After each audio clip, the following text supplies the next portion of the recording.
ਜਿਹੜੀ high command ਨੇ list ਛਾਇਆ ਕੀਤੀ ਆਪਸ ਬੇਰਰ ਦੀ ਉਹਦੇ ਨਾਲ ਲੋਕਾਂ 'ਚ ਨਿਰਾਸ਼ਾ ਆਈ ਹੈ, ਲੋਕਾਂ 'ਚ ਮਾਯੂਸੀ ਆਈ ਆ। ਲੋਕਾਂ ਦੀ ਆਸ ਮੁਤਾਬਕ ਚੰਨੀ ਜੀ ਨੂੰ ਆ ਕੇ ਮਿਲੇ ਸੀ ਵੀ ਤੁਸੀਂ ਹਾਈ ਕਮਾਂਡ ਕੋਲੋਂ ਟਾਈਮ ਲਵੋ, ਸਾਡੀ ਹਾਈ ਕਮਾਂਡ ਨਾਲ ਕੋਈ ਲੜਾਈ, ਅਸੀਂ ਵੀ ਹਾਈ ਕਮਾਂਡ ਨੂੰ ਮੰਨਦੇ ਹਾਂ, ਪਰ ਕੁਝ ਗੱਲਾਂ ਨੇ ਜਿਹੜੀਆਂ ਅਸੀਂ ਮੁੜ ਕੇ इतना मीटिंग्स करके और उसके बाद भी सेटिस्फाइड ना होना ये दुख वाली बात। पंजाब में आगामी विधानसभा चुनाव की तैयारियों के बीच कांग्रेस के बीच चल रही अंतरकला और पूर्व मुख्यमंत्री चरणजीत सिंह चन्नी के आवास पर हुई बैठक शक्ति प्रदर्शन को लेकर उठ रहे सवालों पर कांग्रेस अध्यक्ष अमरिंदर सिंह राजा बड़िंग ने किसी भी तरह की गुटबाजी से इनकार करते हुए कहा कि कांग्रेस पूरी तरह एकजुट है और अगले 1-2 दिनों में सभी वरिष्ठ नेता एक मंच पर दिखाई देंगे। बड़िंग ने कहा कि चरणजीत सिंह चन्नी पार्टी के वरिष्ठ नेता, पूर्व मुख्यमंत्री और चुनाव अभियान समिति के अध्यक्ष हैं। ऐसे में यदि कांग्रेस के कुछ नेता उनके घर पर मिलते हैं तो इसमें कुछ बुरा नहीं है। उन्होंने कहा कि कल नेता उनके घर या सांसद सुखजिंदर सिंह रंधावा के घर पर भी मिल सकते हैं। इसका मतलब यह नहीं कि पार्टी में कोई अंदरूनी लड़ाई चल रही है। राजा बड़िंग ने कहा कि पार्टी में अनुशासन सर्वोपरि है। किसी भी नेता, चाहे वह प्रदेश अध्यक्ष ही क्यों न हो, संगठन से ऊपर नहीं है। उन्होंने कहा कि सभी नेताओं को अपनी मर्यादा में रहकर काम करना चाहिए। बड़िंग ने स्पष्ट किया कि चरणजीत सिंह चन्नी या किसी वरिष्ठ नेता ने पार्टी विरोधी कोई काम नहीं किया है। उन्होंने यह भी कहा कि पार्टी में अनुशासन सबसे जरूरी है और सभी नेताओं को अपनी सीमाओं में रहकर बयान देना चाहिए। देखो कुछ लोग इकट्ठे नहीं, सब कांग्रेस के लोग इकट्ठे हुए थे और मेरे को लगता कि चरणजीत सिंह चन्नी जी भी हमारे आदरणीय कांग्रेस के लीडर हैं और हमारे साबका मुख्यमंत्री रहे हैं, सीडब्ल्यूसी मेंबर हैं और कैंपेन कमेटी के चेयरमैन और हमारे साथी। उनके घर पे कोई इकट्ठा हुआ है तो इसमें कोई चिंता का विषय नहीं है। मेरे घर में कुछ लोग इकट्ठे होंगे, चन्नी जी के घर में कुछ लोग होंगे, रंधावा जी के घर में कुछ जाएंगे, कुछ लोग और किसी नेता में जाएंगे। इसका मतलब कि कोई ऐसी लड़ाई और गुटबंदी नहीं है। हर बंदे के अपने अपने कईयों के मन मिटाव हो सकते हैं जो आप बंदे बैठ के आपस में बातचीत करते हैं। जो आपने बोला कि मेरे कुछ खिलाफ बोले, जो मेरे खिलाफ बोले हैं वो तो पार्टी में नहीं है। 1-2 बंदे जो खिलाफ बोले हैं वो तो पार्टी में नहीं है। और मेरे को लगता है कि आने वाले दिनों में हम सब लोग एक आधे दिन के अंदर अंदर आपको सब लोग एक मंच पर, एक गाड़ी में हम सब लोग दिखेंगे और पंजाब की लड़ाई लड़ेंगे। बात करेंगे हम दिल्ली भी जाते ਅਸੀਂ ਇਕੱਠੇ ਵਿਖਾਂਗੇ ਤੇ ਪੰਜਾਬ ਦੇ ਹਰ ਪਿੰਡ 'ਚ ਜਾਂਦੇ ਔਰ ਸ਼ਹਿਰ 'ਚ ਜਾਂਦੇ ਤੁਹਾਨੂੰ ਇਕੱਠੇ मिलेंगे। मदन लाल जलालपुर तक खुल के समर्थन कर रहे हैं चरणजीत सिंह चन्नी का, हालांकि वो तो पूर्व विधायक ने कांग्रेस के विच ने कई पूर्व विधायक और आपकी प्रधानगी पे क्वेश्चन खड़ा कर रहे हैं। इनडिसिप्लिन नहीं है with in party. Jairam Ramesh भी कह चुके हैं कि डिसिप्लिन च रहना चाहिए सारे। देखो गल आ हद बंदा तक किसी ਨੂੰ ਵੀ ਪਾਰ ਕਰਨ ਦੀ ਇਜਾਜ਼ਤ ਨਹੀਂ ਹੈ। ਉਸੇ ਵਿਅਕਤੀ ਨੂੰ, ਚਾਹੇ ਮੈਂ ਪਾਰਟੀ ਦਾ ਪ੍ਰਧਾਨ ਹੈ, ਮੈਨੂੰ ਵੀ ਆਪਣੀਆਂ ਲਿਮਿਟੇਸ਼ਨ ਜਿਹੜੀਆਂ ਉਹ ਪਤਾ ਹੋਣੀਆਂ ਚਾਹੀਦੀਆਂ ਕਿ ਇਹ ਮੇਰੀਆਂ ਹੱਦਬੰਦੀ ਹੈ।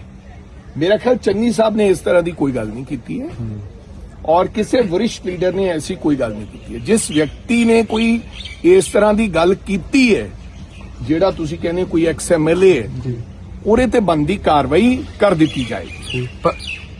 हर व्यक्ति ਨੂੰ अपने विचार प्रगट करन दा हक है, लेकिन ਇਹ ਕਿਸੇ ਨੂੰ ਹੱਕ ਨਹੀਂ ਗਾ ਕਿ ਇਨਡਿਸਪਲਿਨ ਭੰਗ ਕੀਤਾ ਜਾਵੇ। ਔਰ ਮੈਨੂੰ ਨਹੀਂ ਲੱਗਦਾ ਕਿ ਕਿਸੇ ਪ੍ਰਕਾਰ ਦਾ ਹਜੇ ਤੱਕ ਚੰਨੀ ਸਾਹਿਬ ਨੇ ਜਾਂ ਹੋਰ ਕਿਸੇ ਵਰਿष्ठ ਲੀਡਰ ਨੇ ਸਵਾਏ ਇੱਕਾ ਦੁੱਕਾ ਜਿਹੜਾ ਤੁਸੀਂ ਨਾਮ ਲੈਂਦੇ ਹੋ ਕੋਈ ਇਸ ਤਰ੍ਹਾਂ ਦੀ ਗੱਲ ਕੀਤੀ ਹੈ। ਪਰ ਜਿਹੜਾ ਵੀ ਇਨਡਿਸਪਲਿਨ ਚ ਨਹੀਂ ਰਹੇਗਾ ਉਹਦੇ ਖਿਲਾਫ ਬੰਦੀ ਕਾਰਵਾਈ ਹੋਏਗੀ, ਚਾਹੇ ਉਹ ਰਾਜਾ ਵੜਿੰਗ ਕਿਉਂ ਨਾ ਹੋਵੇ। सुखजिंदर रंधावा उस दौरान भूपेश बघेल आज आने वाले थे, क्यों नहीं आए? देखो भूपेश बघेल आने वाले थे, फिर कहोगे आ गए हैं।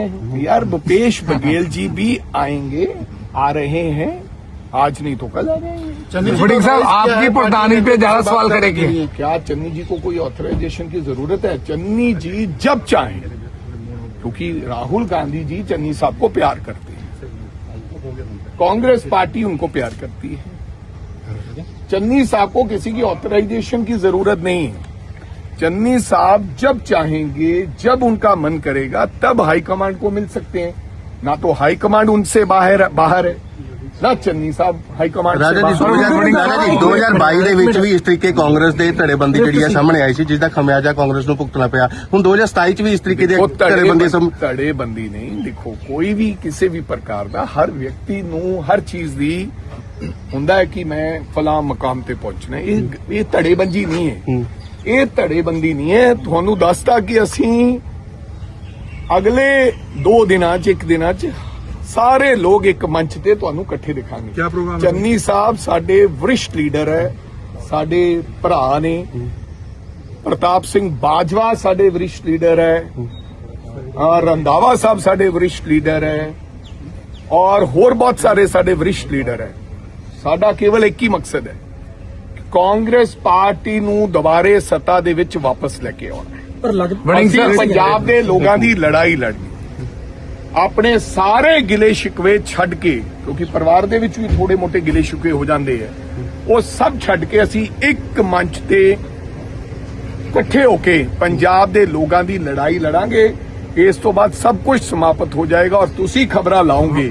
ਅਗਰ ਤੁਹਾਡੇ ਤੇ ਵਿਰੋਧੀਆਂ ਦਾ ਦਬਾਅ ਨਾ ਹੋਇਆ ਤਾਂ ਤੁਸੀਂ ਖਬਰਾਂ ਲਾਓਗੇ ਕਿ ਕਮਾਲ ਦੀ ਜੋੜੀਆਂ ਬਣੀਆਂ। ਹੁਣ ਦੇਖੋ ਇਹ जो आपने कहा ना कि सब सारे वरिष्ठ हैं, वो भी यही कह रहे हैं कि हम वरिष्ठ हैं, लेकिन फिर भी कुछ नहीं मिला। अमित शाह ਨੂੰ ਮਿਲਣ ਚਲੇ ਜਾਂਦੇ ਨੇ, ਉਹ चरणजीत सिंह चन्नी का यही कहना है। ਚੰਨੀ ਕੋਲ ਲੀਡਰ ਚਲੇ ਦੇਖੋ ਜਾਂਦੇ ਨੇ। ਸੁਖਜਿੰਦਰ ਰੰਧਾਵਾ ਜੀ ਨੇ ਕੱਲ ਚਿੱਠੀ ਆਪਣੀ ਦਿੱਤੀ ਹੈ, ਉਹਦੇ 'ਚ ਇਹ ਸਪਸ਼ਟ ਕਰਤਾ ਹੈ ਕਿ ਮੈਂ ਦੇਸ਼ ਦੇ ਗ੍ਰਹਿ ਮੰਤਰੀ ਨੂੰ ਕਿਉਂ ਮਿਲਣ ਗਿਆ ਸੀ। ਪੰਜਾਬ ਦੇ ਹਾਲਾਤਾਂ ਨੂੰ ਲੈ ਕੇ, ਗੈਂਗਸਟਰਸ ਨੂੰ ਲੈ ਕੇ, ਉਹ ਆਪਣੇ ਇਲਾਕੇ ਦੀਆਂ ਬਾਰਡਰਸ ਦੀਆਂ ਗੱਲਾਂ ਕਰਨ ਵਾਸਤੇ, ਕਿਉਂਕਿ ਸੁਖਜਿੰਦਰ ਰੰਧਾਵਾ ਜੀ ਮਿਲਣ ਵਾਸਤੇ ਗਏ ਸੀ। ਕੋਈ ਸੁਖਜਿੰਦਰ ਰੰਧਾਵਾ ਜੀ ਜੱਫੀਆਂ ਪਾਉਣ ਨਹੀਂ ਅਮਿਤ ਸ਼ਾਹ ਨੂੰ ਗਏ ਸੀ ਜਾਂ ਕੋਈ ਪਾਰਟੀ ਛੱਡਣ ਨਹੀਂ ਗਏ ਸੀ, ਜਿਸ ਪ੍ਰਕਾਰ ਦਾ ਪੋਰਟਰੇਟ ਕੀਤਾ ਜਾਂਦਾ। ਸੁਖਜਿੰਦਰ ਰੰਧਾਵਾ ਜੀ ਜਨਮ ਜਮਾਂਦਰੂ ਕਾਂਗਰਸ ਦੇ ਬੰਦੇ ਹੈ। ਉਹਨਾਂ ਦੇ ਫਾਦਰ ਸੰਤੋਖ ਸਿੰਘ ਰੰਧਾਵਾ ਚਿੱਟੀ ਪੱਗ ਬੰਨਿਆ ਕਰਦੇ ਸਨ। कल की मीटिंग में तो बीजेपी तो पहले ही बाहें खोल के बैठे हैं, कहते हैं स्वागत कर रहे हैं उनका। हाँ भाई खुश हो लो जरा, थोड़े 2-4 दिन के लिए दिल बहलाने को यही ख्याल अच्छा है गाले। वड़िंग साहब सीएम ਸੋ ਮੇਰੀ ਬੇਨਤੀ ਹੈ ਇਹਨਾਂ ਬੀਜੇਪੀ ਵਾਲਿਆਂ ਨੂੰ ਬਾਹਾਂ ਵੀ ਖੁੱਲੀਆਂ ਰੱਖ ਲੈਣ ਤੇ ਭਾਵੇਂ ਲੱਤਾਂ ਵੀ ਖੁੱਲੀਆਂ ਰੱਖ ਲੈਣ। ਕਾਂਗਰਸੀ ਹੈ, ਕਾंग्रेस चढ़ती कला है और कांग्रेस पार्टी पंजाब के अंदर बीजेपी को पैर रखने नहीं देगी। सचिन जी देखो मेरी बात है कि चन्नी साहब सीएम फेस बन जाएं, कोई और बन जाए, मैं तो इस रेस में नहीं हूं। राजा वड़िंग इस रेस में नहीं है। जिसको भी राहुल गांधी सीएम बनाएंगे, राजा वड़िंग उसके साथ खड़ा मिलेगा और उसका समर्थन करेगा। ये फैसला और ये मैंडेट दिल्ली राहुल गांधी जी और खड़गे साहब के पास है, ना कि राजा वड़िंग साहब सीएम और मैं नहीं हूं। मेरा केवल एक ही मकसद है, कि कांग्रेस पार्टी की सरकार मुड़ वापस लेके आनी है। राजे वड़िंग दा सीएम बनना या सीएम दे ख्याल और ख्वाब देखना मकसद। पर सीएम फेस डिक्लेयर करोगे, क्योंकि चरणजीत चन्नी के कैंप ਦੇ ਕਾਫੀ ਲੋਕ ਡਿਮਾਂਡ ਕਰ ਰਹੇ ਸੀ ਕਿ Charanjit Channi but you are asking me ਇਹ ਮੈਂਡੇਟ ਜਿਹੜਾ ਹੈਗਾ, ਇਹ ਮੈਂਡੇਟ ਮੇਰੇ ਕੋਲੇ ਨਹੀਂ ਅਧਿਕਾਰ ਹੈ। अगर राहुल गांधी जी करेंगे, मैं कहना राहुल गांधी जी जिंदाबाद, कांग्रेस पार्टी जिंदाबाद, खड़गे साहब कोई फैसला लेंगे। ना ਤਾਂ ਮੈਨੂੰ ਐਲਾਨ ਕਰਨ ਤੇ ਕੋਈ ਇਤਰਾਜ਼ ਹੈ, ਨਾ ਮੈਨੂੰ ਕੋਈ ਨਾ ਐਲਾਨ ਕਰਨ ਤੇ ਇਤਰਾਜ਼ ਹੈ। ਇਹ ਫੈਸਲਾ ਮੁਕੰਮਲ ਮੈਂਡੇਟ ਜਿਹੜਾ ਹੈਗਾ ਇਹ ਰਾਹੁਲ ਜੀ ਕੋਲੇ ਹੈ, ਕਾਂਗਰਸ ਪਾਰਟੀ ਕੋਲੇ ਹੈ, ਖੜਗੇ ਸਾਹਿਬ। ਬਲਾਚੌਰ ਦੇ ਵਿੱਚ ਪੋਸਟਰ ਲੱਗੇ, ਤੁਹਾਡੀ ਫੋਟੋ ਗਾਇਬ ਕਰ ਦਿੱਤੀ। ਚਰਨਜੀਤ ਸਿੰਘ ਚੰਨੀ ਹੋਰਾਂ ਦੇ ਸਮਰਥਕ ਕਹਿੰਦੇ ਅਸੀਂ ਨਹੀਂ ਲੋੜੀ ਫੋਟੋ ਪ੍ਰਧਾਨ ਦੀ ਕਹਿੰਦੇ। ਦੇਖੋ ਗੱਲ ਇਹ ਆ ਕਿ ਬਹੁਤ ਸਾਰੇ ਛੋਟੇ ਜਿਹੜੇ ਵਿਚਾਰੇ, ਮੈਂ ਉਹਨਾਂ ਤੇ ਵੀ ਕੋਈ ਗੁੱਸਾ ਨਹੀਂ ਹੈ। ਜਿਹੜੇ ਐਸੇ ਲੋਕ ਹੁੰਦੇ, ਮੇਰੀ ਫੋਟੋ ਲਾਉਣ ਨਾਲ ਤਾਂ ਜੇ ਕਿਸੇ ਨੇ ਫੋਟੋ ਨਹੀਂ ਲਾਈ ਤਾਂ ਮੈਂ ਉਹਦੇ ਤੇ ਨਾਰਾਜ਼ ਹੋ ਜਾਣਾ। ਮੇਰੇ ਕਹਿਣ ਦਾ ਮਤਲਬ ਹੋ ਸਕਦਾ ਮੈਂ ਕਿਸੇ ਵਿਅਕਤੀ ਵਿਸ਼ੇਸ਼ ਨੂੰ ਨਾ ਮਿਲਿਆ ਹੋਵਾਂ, ਨਾ ਚੰਗਾ ਲੱਗਦਾ ਹੋਵਾਂ। ਕੋਈ ਐਸੇ ਵਰਕਰ ਜੇ ਕੋਈ ਵਿਚਾਰੇ ਨੇ ਫੋਟੋ ਨਹੀਂ ਲਾਈ ਤਾਂ ਕੋਈ ਗੱਲ ਨਹੀਂ, ਉਹ ਫਿਰ ਕੀ ਹੋ ਗਿਆ? ਚੰਨੀ ਸਾਹਿਬ ਕੋਈ ਬਗਾਨੇ ਤਾਂ ਨਹੀਂ ਜੇ ਉਹਨਾਂ ਦੀ ਫੋਟੋ ਲਾਤੀ। ਕੋਈ ਇਤਰਾਜ਼ ਨਹੀਂ ਹੈ ਰਾਜੇ ਵੜਿੰਗ ਨੂੰ। ਮੈਂ ਤਾਂ ਕਹਿੰਦਾ ਜਿਸ ਦੀ ਮਰਜ਼ੀ ਫੋਟੋ ਲਾਓ, ਠੀਕ ਹੈ। ਮੇਰੀ ਫੋਟੋ ਬੇਸ਼ੱਕ ਕਿਤੇ ਨਾ ਲਾਓ। ਕਾਂਗਰਸ ਪਾਰਟੀ ਇਕੱਠੇ ਕਰਕੇ ਲੈ ਕੇ ਅਸੀਂ ਕਾਂਗਰਸ ਪਾਰਟੀ ਨੂੰ ਵਾਪਸ ਲੈ ਕੇ ਸਿੰਘ ਸਾਹਿਬ, ਕੱਲ੍ਹ ਚਰਨਜੀਤ ਸਿੰਘ ਚੰਨੀ ਦੇ ਘਰ ਜਿਸ ਤਰੀਕੇ ਲੀਡਰਾਂ ਦਾ ਆਣਾ ਹੋਇਆ, ਅੱਜ ਤੁਹਾਡੇ ਘਰ ਵੀ ਲੀਡਰ ਜਿਹੜੇ ਲਗਾਤਾਰ ਪਹੁੰਚ ਰਹੇ ਨੇ। ਮੈਂ ਸੁਣਿਆ ਹਾਂ ਕਹਿੰਦੇ ਲੈਕ ਕਰ ਗਏ। ਮੈਂ ਸੁਣਿਆ ਨਹੀਂ ਹੈ, ਲੇਕਿਨ ਮੈਂ ਜਨਮ ਜਮਾਂਦਰੂ ਕਾਂਗਰਸੀ ਹਾਂ ਔਰ ਮੈਨੂੰ ਕਾਂਗਰਸ ਦੇ ਕਾਇਦੇ ਕਾਨੂੰਨ ਤੇ ਨਿਯਮ ਪਤਾ ਹੈ ਕਿ ਕਾਂਗਰਸ ਪਾਰਟੀ ਕੀ ਹੈ, ਕੌਣ ਕੀ ਕਹਿੰਦਾ ਹੈ, ਕੌਣ ਨਹੀਂ ਕਹਿੰਦਾ।